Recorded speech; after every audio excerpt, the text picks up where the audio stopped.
Hello everybody, मेरा नाम शिवम मिश्रा है और मैं हमेशा ये चीजें बताता हूँ कि ट्रायल कोर्ट अगर किसी का क्रिमिनल मुकदमा या फिर कोई भी मुकदमा अगर किसी भी पर्सन का चल रहा है तो डेफिनेटली उसको एक अच्छा क्रिमिनल डिफेंस लॉयर इसलिए करना चाहिए जिससे उसके केस में एक अच्छा इफेक्टिव क्रॉस एग्जामिनेशन हो पाए, क्योंकि क्रॉस एग्जामिनेशन जितना अच्छा रहेगा वही आपके केस के लिए जब कोर्ट में जब जजमेंट देगा तो डेफिनेटली जो आपका क्रॉस एग्जामिनेशन रहेगा वही उसी के बेस पे ही जजमेंट आपके फाइल होंगे। अगर आपके केस के फैक्ट बहुत डैमेजेस हैं फिर भी मैंने आपको बताया कि डेफिनेटली आपको तब भी एक अच्छा इफेक्टिव क्रॉस एग्जामिनेशन कराने के लिए अच्छा डिफेंस लॉयर करना जरूरी होता है, क्योंकि यही जो आपने क्रॉस एग्जामिनेशन जो यहाँ पे किया है वही फाइल आपकी हाई कोर्ट में जाती है और ये वही फाइल आपकी सुप्रीम कोर्ट में जाएगी। तो डेफिनेटली इसलिए हमेशा सबसे ज्यादा जो जरूरी है वो जरूरी यही है कि अगर आपका क्रिमिनल ट्रायल चल रहा है तो आपको हमेशा एक अच्छा डिफेंस लॉयर जो आपके केस के लिए एक अच्छा अच्छा इफेक्टिव क्रॉस एग्जामिनेशन करता है। तो क्रॉस एग्जामिनेशन करने के लिए क्या क्या चीजें जो एक क्रिमिनल डिफेंस लॉयर को अपने माइंड में प्रिपेयर रखना पड़ता है, तो सबसे जरूरी जो चीजें हैं वो है जो पुलिस ने जो चार्जशीट फाइल किया है कोर्ट में, जो केस डायरी है, और केस डायरी का आपको बहुत अच्छे से उसकी जानकारी होनी चाहिए। केस के फैक्ट के बारे में आपको बहुत अच्छे से जानकारी होनी चाहिए। एफआईआर क्या हुआ, 161 के बयान या प्रेजेंट टाइम में 180 बीएनएसएस के स्टेटमेंट क्या रिकॉर्ड है, इन्वेस्टिगेशन ऑफिसर ने कौन सा मैप बनाया है, किस date time place mode manner का प्रोसिक्यूशन ने अपना केस रखा है, इन्वेस्टिगेशन ऑफिसर ने जो अपना कंक्लूजन दिया है जो कोर्ट में चार्जशीट फाइल किया है, आपको उस चार्जशीट के बारे में हमें ये एफएसएल रिपोर्ट जो इन्वेस्टिगेशन ऑफिसर ने फाइल किया है, जो मैप बनाया है घटना के बारे में, जो रिकवरी मेमो बनाया है, जो अरेस्ट मेमो बनाया है, उन सारी चीजों के बारे में आपको जानकारी बहुत बेहतर तरीके से होती है। ये बिल्कुल सही बात है। चाहे कोई लोग ये कहते हैं कि क्रॉस एग्जामिनेशन आप एक हमेशा एक सीनियर एडवोकेट को करिए अपने ट्रायल में, तो ये जरूरी नहीं है। जो भी एडवोकेट आपके लिए अगर सीनियर एडवोकेट है तो डेफिनेटली वो कोई भी फाइल लेगा तो उसको डेफिनेटली वो बहुत अच्छे से प्रिपेयर करते हैं कि वो अच्छा आउटपुट देते हैं। लेकिन मेरा ये मानना है कि जो भी पर्सन अगर क्रॉस एग्जामिनेशन आपके लिए तभी बहुत बेहतर हो सकता है जब जिस पर्सन को लॉ के अलावा केस के फैक्ट के बारे में जितनी ज्यादा जानकारी होगी वो आपकी उतनी ज्यादा मदद कर पाएगा। दूसरा चीजें क्या है कि आपको जो चीजें क्रॉस एग्जामिनेशन के लिए जो आपके लिए जो जरूरी होता है वो होता है कि जो विटनेसेस होते हैं, हर एक विटनेसेस का क्या इन्वेस्टिगेशन ऑफिसर ने क्या रोल बना के कोर्ट में चार्जशीट फाइल किया है। जैसे कुछ ऐसे विटनेसेस की लिस्ट इन्वेस्टिगेशन ऑफिसर ने दिया है जो इंटरेस्टेड विटनेस हो सकते हैं, कुछ विटनेस ऐसे हो सकते हैं जो आई विटनेस हो सकते हैं, किसी को उन्होंने वो पुलिस के विटनेस हो सकते हैं, कई एफएसएल के विटनेस हो सकते हैं, डॉक्टर से हो सकते हैं। तो हर एक चीजों का आपको जरूरी होना चाहिए कि हर एक विटनेस से प्रोसिक्यूशन कौन सा डॉक्यूमेंट प्रूफ कराएगा। जैसे जो कंप्लेनेंट है वो आई विटनेस है कि नहीं, उससे वो एफआईआर प्रूफ कराएंगे, अरेस्ट मेमो किससे प्रूफ कराएंगे, रिकवरी मेमो किससे प्रूफ कराएंगे, एफएसएल की रिपोर्ट किससे प्रूफ कराएंगे, मेडिकल किससे प्रूफ कराएंगे। डेफिनेटली इन सारी चीजों के बारे में आपको क्या होना चाहिए,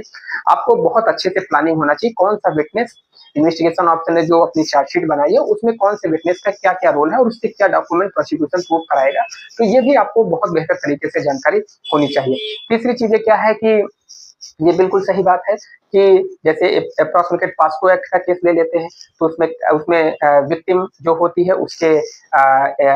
स्टेटमेंट इन्वेस्टिगेशन ऑफिसर ने रिकॉर्ड किया, वो 180 बीएनएसएस में आता है। पहले 161 सीआरपीसी में आता था, उसके बाद फिर उसका 164 सीआरपीसी में उसका मजिस्ट्रेट के सामने बयान कराया जाता है। प्रेजेंट टाइम में 183 बीएनएसएस में मजिस्ट्रेट के सामने बयान कराया जाता है। तो दो ऑलरेडी दो स्टेटमेंट पहले ही हो गए, एक पुलिस के सामने हो गया, एक मजिस्ट्रेट के सामने हो गया। या फिर और भी चीजें देखा जाएगा जैसे कि जो डॉक्टर के समय भी एमएलसी के सामने ही डॉक्टर भी कुछ चीजें रखता है तो उसको भी आपको जानकारी हो जानी चाहिए। तो और बाकी जब कोर्ट में जो टेस्टमनी हो रही है, पहले सीआरपीसी में सेक्शन 162 में जो कोर्ट में प्रोसीडिंग में जो बयान होते थे उन सारी चीजों को जो एग्जामिनेशन इन चीफ में जो बयान देते हैं, तो इन सारी चीजों में अगर बहुत ज्यादा इंप्रूवमेंट है, बहुत ज्यादा ओमिशन है, बहुत ज्यादा कंट्राडिक्शन है, तो एक क्रिमिनल डिफेंस लॉयर की ड्यूटी है कि उस ओमिशन को, उस कंट्राडिक्शन को, उस चीजों को कोर्ट के रिकॉर्ड पे रखे रखे। तो इसके लिए जो प्रीवियस स्टेटमेंट होते हैं उस प्रीवियस स्टेटमेंट का और जो कोर्ट में जो टेस्टमनी हुई उन दोनों स्टेटमेंट के बीच में एक अच्छा कंट्राडिक्शन, एक अच्छा इंप्रूवमेंट, एक अच्छा ओमिशन कोर्ट के रिकॉर्ड में जो एडवोकेट क्रिमिनल डिफेंस लॉयर ला पाता है वही गवाह की जो ट्रस्टवर्दी होती है उस पर डाउट क्रिएट कर पाता है और वही वही आपके केस में ज्यादा आपको रिजल्ट दिला पाता है। और कुछ चीजें और हैं जैसे मेडिकल मेडिकल में डॉक्टर ने एक्सपर्ट ओपिनियन ने क्या दिया, जैसे किसी को किस चीजों से चोट आई है, जैसे उसको इंसाइड वुंड है, इसको स्टैब है, उसको कंफ्यूजन है, इस तरीके की मेडिकल में कितनी तरीके की चोटें जो डॉक्टर ने अपने अपने स्टेटमेंट में, जो सीडी में है, केस डायरी में है, उसमें दिया है। क्योंकि जो डॉक्टर की टेस्टमनी है उसमें वो एक एक्सपर्ट ओपिनियन है, वो बताता है कि इंजरीज किस किस वीपन से आ सकती है, और प्रोसिक्यूशन का जो केस है अगर दूसरे उस इंजरी से वो चीजें आना पॉसिबल नहीं है, जैसे स्टैब वुंड बता रहे हैं तो उसका मतलब ये हो कि चाकू से लड़ाई झगड़ा हुआ होगा, लेकिन जो जो प्रोसिक्यूशन का केस है वो लाठी डंडे से है, तो डेफिनेटली दोनों में बहुत बड़ा कंट्राडिक्शन है और दोनों बातें एक चीजें सही नहीं हो सकती, क्योंकि मेडिकल एविडेंस के हिसाब से प्रोसिक्यूशन का केस वीक हो रहा है, तो डेफिनेटली इन सब चीजों के बारे में भी आपको बेहतर तरीके से जानकारी होनी चाहिए। तो मेडिकल के बारे में आपको क्या होना चाहिए, मेडिकल के बारे में आपको बेहतर तरीके से नॉलेज होनी चाहिए, जब आप एक अच्छा क्रॉस एग्जामिनेशन तभी आप अपने क्लाइंट के लिए बेहतर कर सकते हैं। और जो चीजें हैं, जो क्रिमिनल जूरिस्प्रूडेंस का बेसिक प्रिंसिपल्स है, उसको हमेशा आपके माइंड में रखना चाहिए कि प्रोसिक्यूशन की ड्यूटी है कि अपने केस को beyond the reasonable doubt proof करे। Presumption of innocence accused person के बर्डन ऑफ प्रूफ प्रोसिक्यूशन के ऊपर है, लेकिन कुछ स्पेशल एक्ट है जैसे पास्को में, उसमें प्रिजम्पशन ये है कि आपने ऑफेंस मेड आउट किया, सेक्शन 29 है उसमें।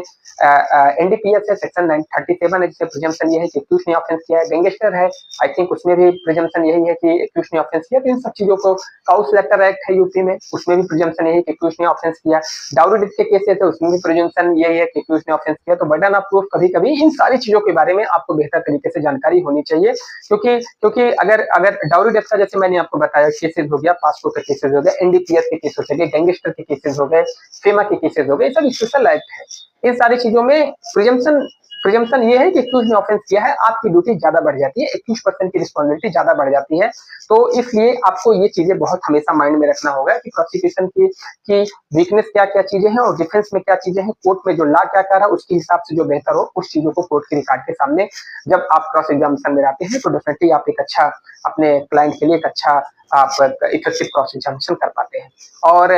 जो क्रॉस एग्जामिनेशन जब आप कर रहे हैं तो क्वेश्चन जो होते हैं वो क्वेश्चन रिलेवेंट क्वेश्चन होने चाहिए, ऐसे क्वेश्चन होने चाहिए जिससे कि विटनेस की ट्रस्टवर्दी पे डाउट हो, उसकी क्रेडिबिलिटी पे डाउट हो। तो हमेशा मेरा ये मानना है कि आपको हमेशा क्रॉस एग्जामिनेशन में सिर्फ लीडिंग क्वेश्चन पूछने चाहिए, वही क्वेश्चन पूछने चाहिए जिसका जवाब आपको पता हो। तो लीडिंग क्वेश्चन आपको डेफिनेटली पूछना चाहिए, और मुझे ऐसा लगता है कि आपको बहुत पहले से बहुत वेल प्लान होकर क्वेश्चन को आपको बहुत अच्छे से फ्रेम कर लेना चाहिए, तभी आप अपने क्लाइंट के लिए एक अच्छा इफेक्टिव क्रॉस एग्जामिनेशन करके उसको एक अच्छा रिजल्ट दे पाएंगे। कभी कभी गवाह जैसे कोर्ट में आते हैं, कुछ ऐसे गवाह होते हैं जो ग्रामीण एरिया से हैं, तो उनकी जो साइकोलॉजी, उनकी थिंकिंग अलग होती है। कुछ अर्बन एरिया के विटनेसेस होते हैं, कुछ पुलिस के विटनेसेस होते हैं, कुछ अलग लोगों के विटनेसेस होते हैं। तो मतलब वो विटनेसेस की आपको साइकोलॉजी भी समझना पड़ेगा। तो जो अच्छा क्रॉस एग्जामिनेशन वही एडवोकेट कर सकता है जो विटनेसेस को जो समझ पाता है। कुछ विटनेसेस ऐसे होते हैं जिनको आपको डेफिनेटली, मेरा ये मानना है कि आपको आपको आपको डेफिनेटली ये चीजें हैं कि आपको गवाह की साइकोलॉजी क्या है वो आपको जज करना पड़ेगा, और उसके हिसाब से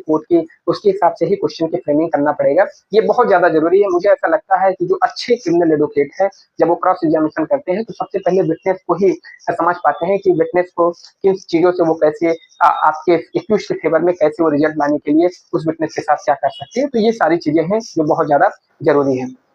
एक चीज है जो हमेशा जरूरी है कि आपको रिलेवेंट जजमेंट्स जो ऑनरेबल अपेक्स कोर्ट के हैं, जो ऑनरेबल हाई कोर्ट के हैं, वो चीजें हमेशा कंसीडर रखनी चाहिए, उसी के लाइट में आपको अपने केस को लेके जाना चाहिए। और ये बहुत ज्यादा जरूरी है, ये हमेशा आपको अपने माइंड में रखना होता है। और दूसरी चीजें हैं कि कोर्ट रूम में भी आप जो अपोजिट काउंसिल होते हैं उनके साथ भी आपको बहुत अच्छे बिहेवियर करना चाहिए। आपको ये बातें हमेशा समझना चाहिए कि जो विटनेस आया है, जो कोर्ट में गवाही देने आया है, वो एक्यूज नहीं है, उसकी भी एक रिस्पेक्ट है। वो चीजें आप अपने अपने अपने बिहेवियर से, अपने इन्वायरमेंट से ऐसा कीजिए कि जैसे उसको रियलाइज हो कि वो देखिए जो विटनेस आया है, वो एक्यूज पर्सन नहीं है, वो मुलजिम नहीं है, वो सिर्फ अपनी बात कहने के लिए आया है। तो ये बातें आपको हमेशा माइंड में रखना चाहिए। उसके साथ भी एक